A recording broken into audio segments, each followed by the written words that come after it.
seven seas, taking all the life, it hits the spot, walking on fantasy. So take me, baby, take me to a state of mind that's made up, baby, that's made up all that we find.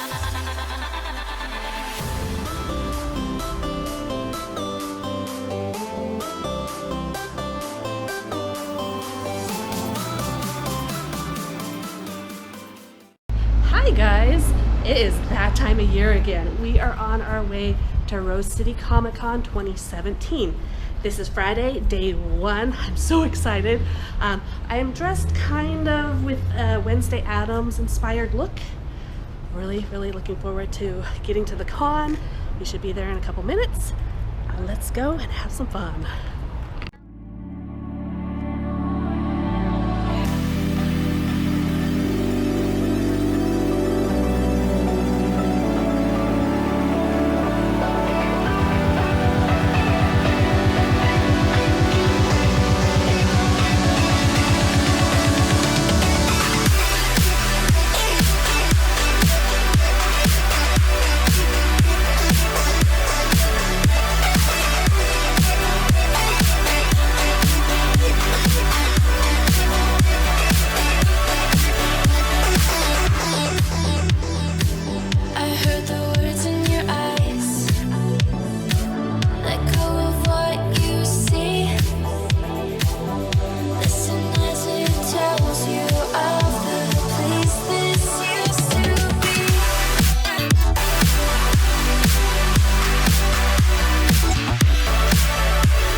These are Legos. That is the coolest thing ever. It's a fun hobby. Heck yeah.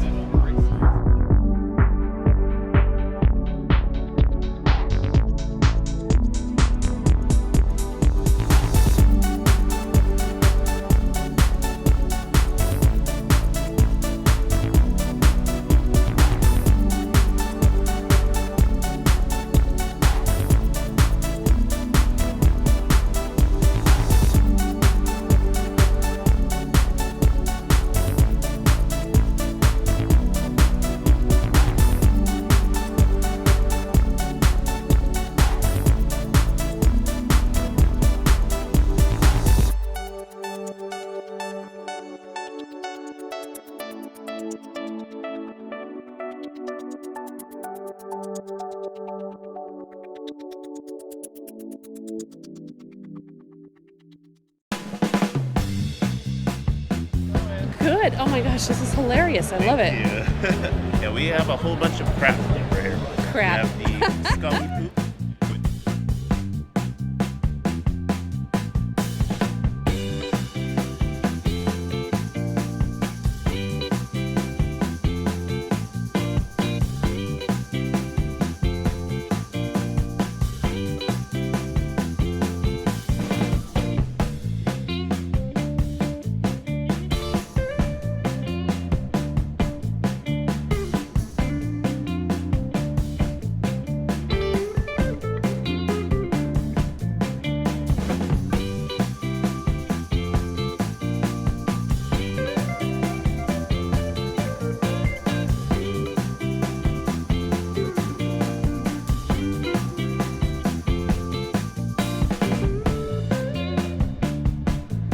Look who it is. I'm great. How are you? Very well, thanks.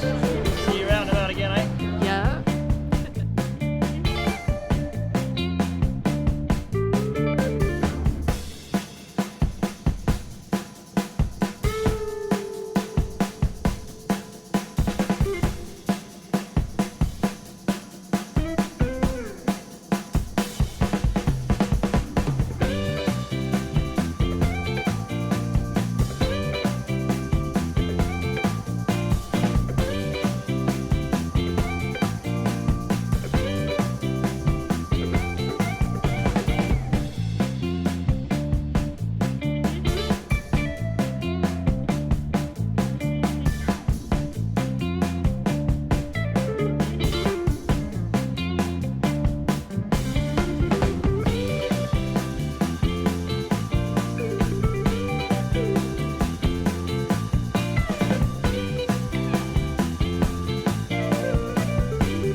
Walking alone, the streets are empty. The only thing I can see is my own silhouette. I'm getting stronger, step by step. The clock is ticking, but there's no time for regrets. I've been flying from town to town, from London to Taiwan. I've been all around the globe, trying to protect your soul. We are heroes tonight. We will fly above the sky. We are heroes tonight. Yeah. We are heroes tonight. We will fly above the sky. We are heroes tonight.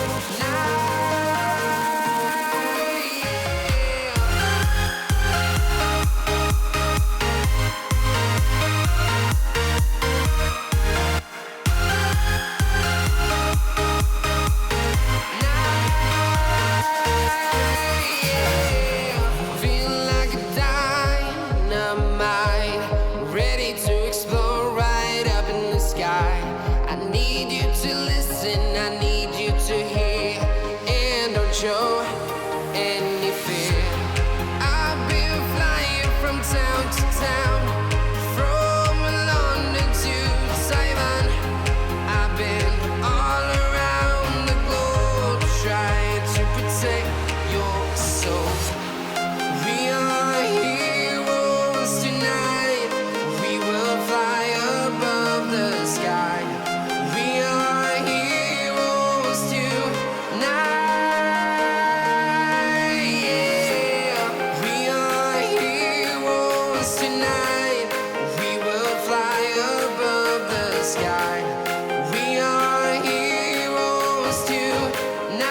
to town, from London to Taiwan. I've been all around the globe trying to... That these two lovely people were going to be here with me today on stage was such a treat because it brought back so many amazing childhood memories for me. And if you look at the time, we'll have a chance to talk about this. If you look at what was going on sort of socially when this show was created and the shows that sprung up around it, it was really a fascinating time in the history of American television. So please, and you know the drill for those of you who've been here, there's microphones on either side of the room for you to start queuing up and asking a question. A big, huge, warm round of applause coming up from the Munsters, Pat, Priest, and Butch Patrick. Come on!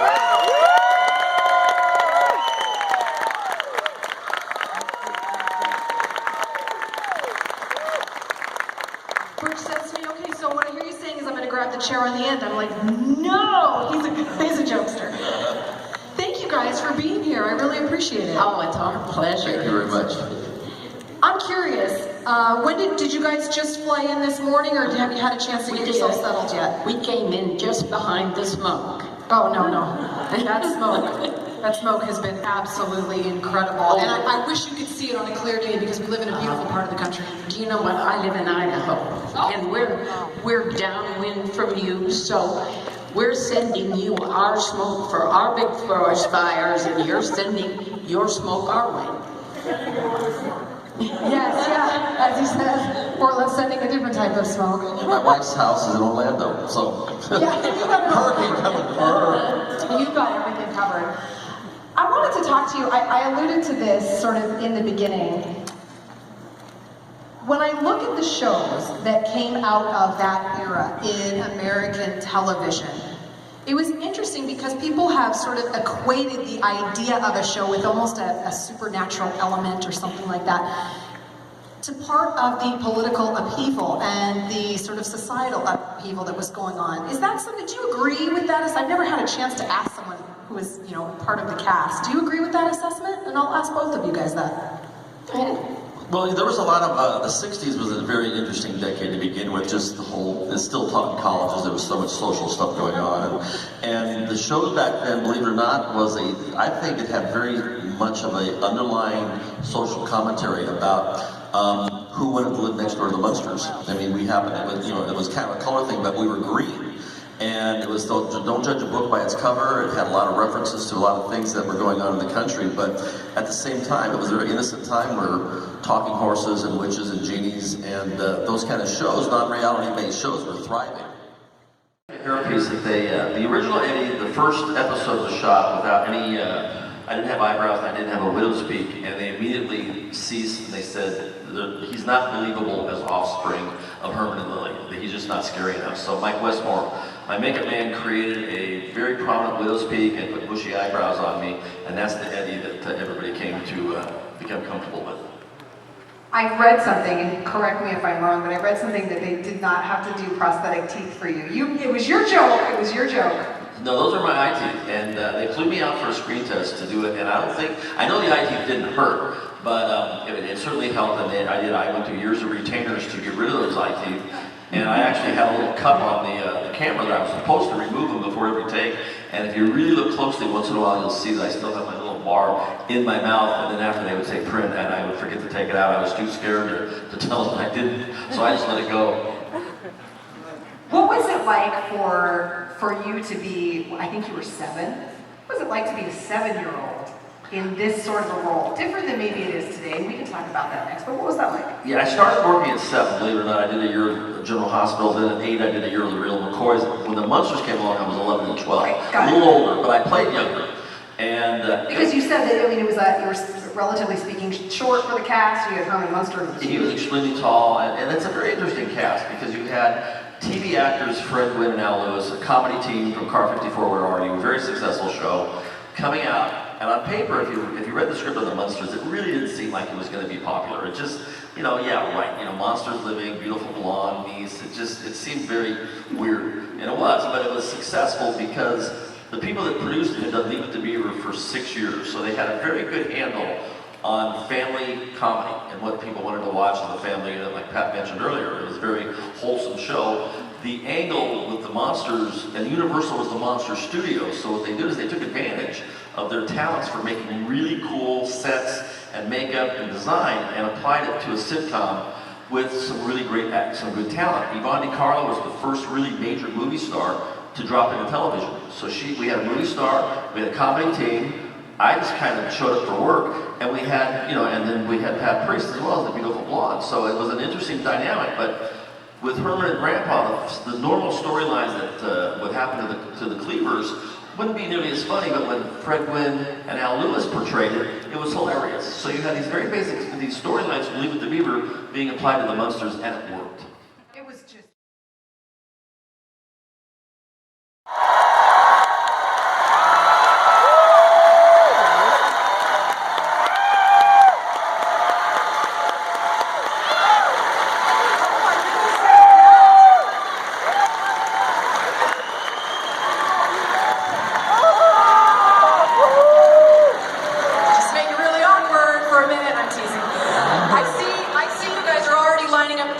So that is how we like to do things, and that gives us an opportunity to make sure that you get as many of your questions asked as possible. How are you? I'm doing well, thanks for asking. And yourself?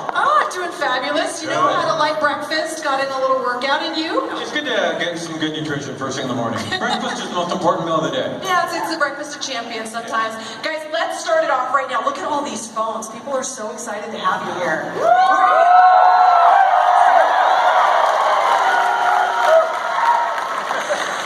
Let's go ahead and start over here. Question from you. Okay, I guess there's no pressure at all being first. Alright. One thing I just wanted to ask about was Milo Murphy's Law. How did you get involved in that, and when do we get to see more? Thank you. I got involved because Dan Povenmire and Swampy Marsh were casting for the show, and apparently they had auditioned literally hundreds of people for the part of Milo Murphy, but according to Dan, they couldn't find an actor who could really pull off that kind of like upbeat, positive thing without sounding fake. And he said, well, what about Al? Because they met me in the halls at Disney shortly before that, and they said, yeah, we should have Al come in and do it. And they did it, and it worked out great. To answer the second part of your question, yeah, Disney's doing a weird thing with airing Milo Murphy. It's like, back when I was a kid, you'd have like a show on every week. And what they do is like, they don't air it for like months at a time, and then they air 10 in a row, and it's like not on any real schedule. But the next chunk of shows will be later this month. I think the third week of September, they're doing like 6 or 7 Milo Murphy's like night, a premiere every night. And the season finale is going to be the last one in September, but then they're going to do like a Thanksgiving special, and then they're going to do a Christmas special, and then season 2 starts in April. So it doesn't make a lot of sense, but they are all airing at some point. So I should start marking my calendar. You should, yeah. Alright, thank you very much. Your calendar, your scientific journal, some sort of algorithm and geometry, I don't know. Question over here? Hi, I've been a fan since early in the 80s, I think, and one of my favorite things that you've ever done is your HF. My favorite. I used to quote it all the time at home. So my question is, if you have any funny anecdotes or personal memories from that movie? No.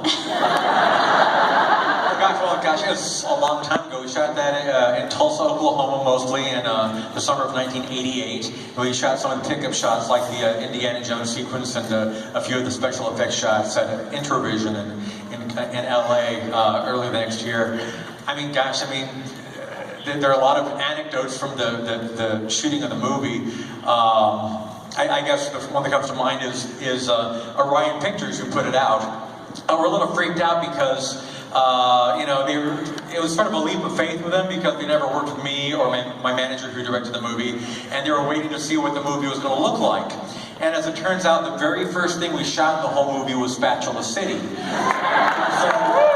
So Orion Pictures is waiting to get like footage from this big movie that they're shooting, and all the shots that they're getting are people admiring spatulas. That was the entire first day of dailies, and I thought, what did we get ourselves into? Yeah, I've been to over 140 different concerts, and you were my first in Amarillo, Texas. Oh, wow. Cool. Back in '94. Nice.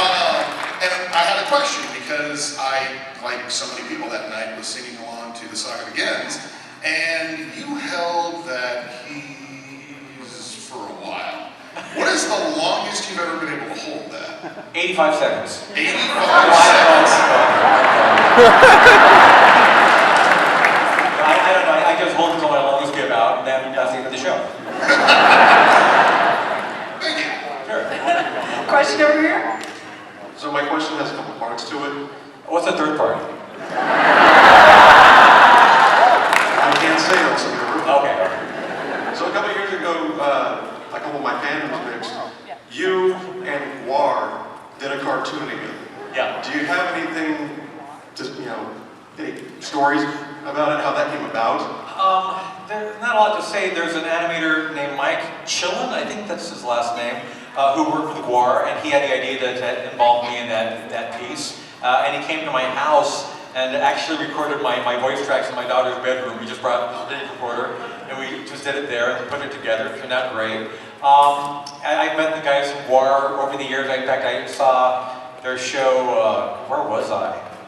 I was somewhere where GWAR was performing. Got to see them not too long ago. But yeah, our paths have crossed over the years. In fact, I remember we played one place in Atlanta the night after GWAR, and they said, "Oh, sorry, we haven't scraped a ball of blood off the floor yet. GWAR was here last night." They make a mess. They're messy people. You've been close friends with any of your fans? Asking for a friend, hashtag. Yeah, I mean, I've had some fans / friends for many years. Some people that started out as fans have become some of my best friends. I'm not going to give any names right now, but yeah, absolutely. I mean, it's such a weird distinction between fans and friends because, I would like to think that my friends are also fans. I would think that they would not, hang out with me thinking, "Oh yeah, I like him as a person, but I hate his music."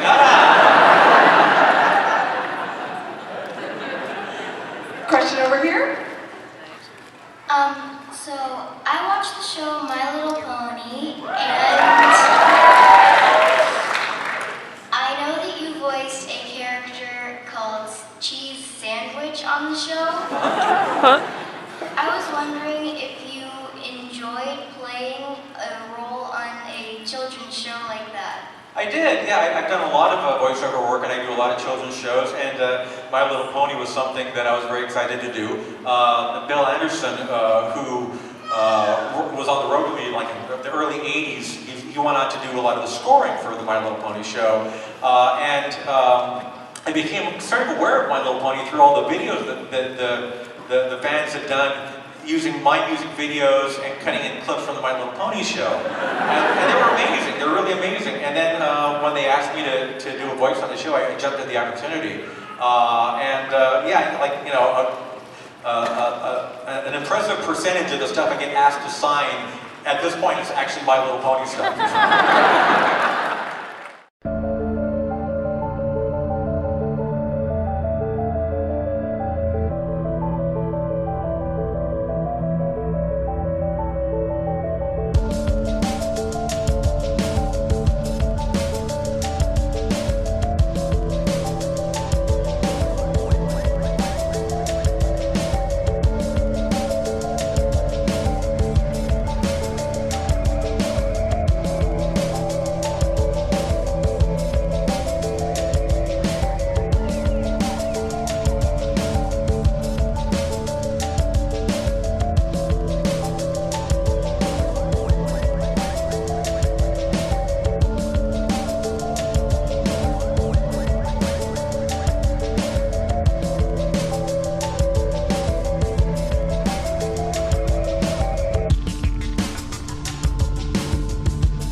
that's gonna wrap up day one of Rose City Comic Con for 2017. Had a lot of fun today. It was really great running into some of you guys.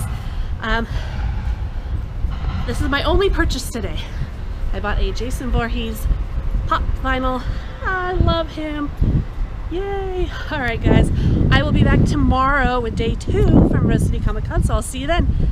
Don't forget to comment, like, and subscribe. Bye for now. Thanks for watching.